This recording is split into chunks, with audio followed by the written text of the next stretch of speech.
재미와 흥미를 더한 손해보기 싫어서 리뷰 시작하겠습니다. 손혜영은 편의점 알바생인 김지욱과 드디어 가짜 결혼식을 올리는데 성공했는데요. 이제 남은 건 사내 공모전에서 대상을 받는 일만 남았죠. 그런데 손혜영의 행보에 자꾸 알짱대는 한 사람이 있는데요. 바로 사내 커플이자 양다리를 걸쳤던 안우재입니다. 결혼식 후 각자 길을 가려던 손혜영과 지욱은 안우재 커플에 의해 호텔에 강제 입성하게 되는데요. 알고 보니 안우재와 권일인이 같은 호텔을 예약한 것이죠. 어쩔 수 없이 한 객실에서 하룻밤을 묵어야 하는 두 사람인데요. 과연 두 사람은 아무 일 없이 하룻밤을 잘 보낼 수 있을까요? 다음 날 공항으로 향하는 두 사람인데요. 이제 정말 마지막인 걸까요? 손혜영은 전날 밤 지욱과 나눈 대화가 몹시 신경 쓰입니다. 지욱은 누군가로부터 한 통의 전화를 받았었는데요. 평소 그답지 않게 무언가 숨기고 있다는 느낌을 받는 혜영이죠. 알고 보니 그 전화는 캐나다에 있는 엄마였던 것으로 보입니다. 할머니는 지욱에게 이런 유언을 남겼는데요. 캐나다에서 결혼해 잘 살고 있는 엄마한테 가지 말라고 말이죠. 이유인즉슨 지욱 존재를 모르는 가족들이 그로 인해 문제가 생길 수 있다는 것입니다. 지욱 입장에서는 정말 슬픈 말이 아닐 수 없죠. 지욱의 이러한 상황이 신경 쓰였던 손혜영이었는데요. 그는 다른 사람 신경 쓰지 말고 남편 마음 가는 대로 하고 싶은 대로 하라고 조언을 하죠. 이 남편이라는 단어가 참 따뜻하게 들리는 순간입니다. 그런데 황당한 상황은 지금부터 시작되는데요. 신혼여행에서 돌아온 혜영은 편의점을 다시 찾게 되죠. 그런데 지욱은 편의점을 그만뒀고 핸드폰도 결번으로 나오는 것입니다. 그런데 편의점에서 그를 기다리고 있는 것이 있는데요. 바로 지욱이 부탁한 고양이입니다. 혜영은 약속대로 집에 데리고 와 돌봐주기 시작하는데요. 그런데 점점 버거울 정도로 집은 엉망이 되어 가죠. 중요한 건 주인인 지욱은 연락조차 없고 흔적조차 찾을 수 없다는 것입니다. 문득 지욱이 궁금해지고 생각나는 건 왜일까요? 혜영 자신도 모르게 마음에 스며든 것일까요? 그런데 5화 예고편에서 역대급 반전이 일어납니다. 손혜영은 유부녀로서 공모전에 지원할 자격이 주어지고 결국 대상에 입상하게 되죠. 그리고 사장인 복귀 현직 속으로 TF팀까지 꾸려집니다. 이로 인해 신입사원이 대거 입사를 하게 되는데요. 그런데 이게 어찌 된 일일까요? 몇 년 동안 취업을 안 한 건지 못한 건지 알 수 없지만 알바만 하던 지욱이 신입사원으로 입사를 한 것이죠. 예상치도 못했던 장소인 회사에서 마주한 두 사람인데요. 두 사람이 꿀비 기업에서 함께 근무하는 것이 가능한 일인지는 의문입니다. 결국 혜영이 우려하던 일이 현실로 일어난 것이죠. 혜영은 최대한 남편 얼굴을 알리지 않으려 자신을 더 부각시키기 위해 노력을 했었는데요. 이후 자신 때문에 지욱이 곤란한 상황에 처할 수 있기 때문이죠. 그런 두 사람이 상사와 부하로 만나게 된 것입니다.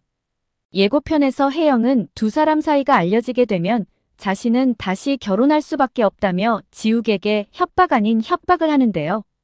그런데 이 상황에서도 보고 싶었다고 고백하는 지욱입니다.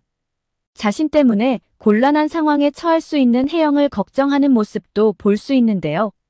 자신 또한 이런 상황을 만들고 싶지 않았지만 어쩔 수 없었다고 얘기하죠. 하지만 두 사람의 관계가 들키지 않고 이대로 지속될 수 있을지는 의문입니다. 지욱의 잘생긴 얼굴은 이미 사내에서도 알려질 대로 알려져 있기 때문이죠.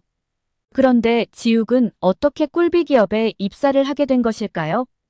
그것도 단시간에 말이죠. 지욱은 편의점 알바를 하면서 혜영을 오랫동안 지켜봐 왔었는데요. 그에 대한 가족사부터 친구 관계 등 모르는 것이 없을 정도로 많은 정보를 가지고 있습니다. 이걸 종합해 볼 때 혜영 직장이 꿀비 기업이라는 것도 당연히 알았을 것이라고 추측해 볼 수 있는데요. 그렇다는 건 그가 꿀비 기업에 입사를 하기 위해 준비를 했을 확률은 제로에 가깝다고 볼 수 있죠. 그렇다면 그와 관계없이 꿀비 기업에 입사를 하게 되었다고 보는 것이 합리적이지 않을까 싶습니다. 어쩌면 누군가의 협박 아닌 협박에 의해서 어쩔 수 없는 상황에서 입사를 한 것이 아닌가 싶습니다. 사화에서 지욱이 길을 걸어가는 장면이 나왔는데요. 이때 승용차가 지욱 앞에 멈춰서고 한 남성이 차에서 내리는 모습을 볼 수 있죠. 그리고 저음 보이스로 김지욱 씨라며 그를 부르는데요. 어쩌면 이것이 그가 입사하게 된 배경이 아닌가 싶습니다. 지욱에게는 베일에 쌓인 가족사가 있는 것으로 보이죠. 그의 할머니는 딸 얼굴이 너무 예뻐서 팔자가 사납다고 얘기를 했었는데요. 그래서 지욱에게는 반반한 얼굴보다는 조신하고 착한 여자랑 결혼하라고 신신당부를 했죠. 이것으로 반추해 볼 수 있는 것은 지욱 엄마의 미모가 뛰어나다는 것을 알 수 있죠. 어쩌면 현재 드라마 분위기로 보아 꿀비기업 회장 복기호가 지욱 생부가 아닌가 싶은데요. 왜냐하면 그는 여성 편력이 아주 심한 것으로 나옵니다. 부인 선정아조차도 두 손 두 발을 들 정도이죠. 그의 바람에 질려버린 선정아는 아들 복규현이 닮을까 주변 조직에는 미혼 여성을 뽑지 않을 정도입니다. 어쩌면 그가 고수의 웹소설에 빠져 있는 것도 그에게서 받은 스트레스 영향도 있지 않을까 싶습니다. 더 가관인 것은 자신은 단순한 바람이 아니라 진정한 사랑이라고 말하는데요. 자신이 하면 사랑이고 남이 하면 불륜인 전형적인 내로남불이죠. 지욱 엄마가 복기호를 만나던 중 지욱을 임신한 것으로 보이는데요. 복기호는 지욱 존재가 세상에 드러나면 문제가 될 것을 우려해 그의 엄마를 해외로 보낸 것이 아닌가 싶습니다. 출산 후 지욱을 엄마한테 맡기고 그녀는 해외에서 계속 거주한 것으로 보이는데요. 복기호는 아들 지욱의 성장 과정을 모두 지켜보면서 제대로 공부할 수 있게 서포트해줬을 것으로 보이죠. 그리고 지욱의 뛰어난 면모를 보면서 꿀비기업 후계자로 생각하지 않았을까 싶습니다. 복기호는 지욱을 꿀비기업에 입사할 것을 종용했으나 지욱이 거부하지 않았을까 추측되는데요. 그러다 혜영과 가짜 결혼식 올린 것을 알게 되고 어쩌면 이것을 빌미로 협박한 것이 아닐까 싶습니다. 만일 그가 입사를 하지 않게 되면 손혜영을 해고하겠다고 말이죠. 이 상황에서 지욱은 더 이상 거부할 수 없지 않았을까 싶죠. 그리고 혜영에게는 자신에 대한 비밀을 지키고 해고하지 않는 조건으로 입사한 것이 아닐까 추측됩니다. 이 드라마에서 남자현과 복규현의 조합도 굉장히 기대가 되는데요. 남자현은 글쓰기를 굉장히 좋아하는 학생이었죠. 그는 학창시절 수학 시간에 글을 쓸 정도로 글쓰기를 너무나 좋아했었는데요. 한마디로 그는 작가가 꿈인 학생이었죠. 그런 남자현은 혜영 집에서 위탁아로 지냈었는데요. 선생님은 가난한 자연이 공부는 열심히 하지 않고 글만 끄적이는 모습을 한심하게 바라봤죠. 그런 선생에게 따끔하게 일침을 가하는 사람이 있었는데요. 그가 바로 손혜영입니다. 위탁아들을 집으로 자꾸 데리고 오는 엄마 행동의 혜영은 그들을 좋아하지 않았는데요. 하지만 이때만큼은 확실하게 자연에게 힘이 되어주는 언니였죠. 그는 자연에 대해 함부로 말하는 선생한테 이렇게 말하는데요. 자연이 베스트셀러 작가가 될지 어떻게 아냐며 그냥 잘한다 하고 칭찬을 해주라는 것입니다. 잘 되면 생색을 내면 되고 안 되더라도 그건 자기 인생이라는 것이죠. 거기에 더해 40대에 등단한 박완서 작가에게도 누군가는 그렇게 말했을 것이라고 말합니다. 어쩌면 오늘의 연보라는 혜영의 믿음에 의해서 탄생한 것이 아닌가 싶습니다. 현재 그는 유명한 웹툰 작가 연보라로 활동하고 있는데요. 하는 작품마다 억소리 날 정도로 성공 가도를 달리고 있죠.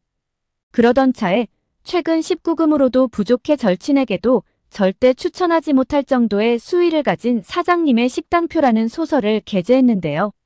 그 역시 랭킹 1위를 찍으며 연재 중입니다. 그런데 이러한 연보라 작가의 열렬한 팬이 있죠. 바로 복규현의 엄마인 선정아입니다. 복규현은 우연히 엄마의 태블릿을 보게 되는데요. 그런데 그 안에서 충격적인 엄마의 취미 생활을 보게 되죠. 바로 연보라 작가의 누구에게도 말할 수 없는 사장님의 식단표를 보고 있었던 것이죠. 큰 충격을 받은 복규현은 미친 듯이 악플을 달기 시작하는데요. 그런데 이를 어쩌나요? 자신의 행동이 신오너리스크를 만들 줄은 몰랐던 것이죠. 연보라 작가는 지속적인 악플에 결국 고소를 하게 됩니다. 졸지에 악플러로 경찰 조사를 받게 된 꿀비 사장 복규현인데요. 이렇게 두 커플이 탄생하는 건가요? 오늘 영상은 여기까지입니다. 구독, 좋아요는 언제나 제게 큰 힘이 됩니다.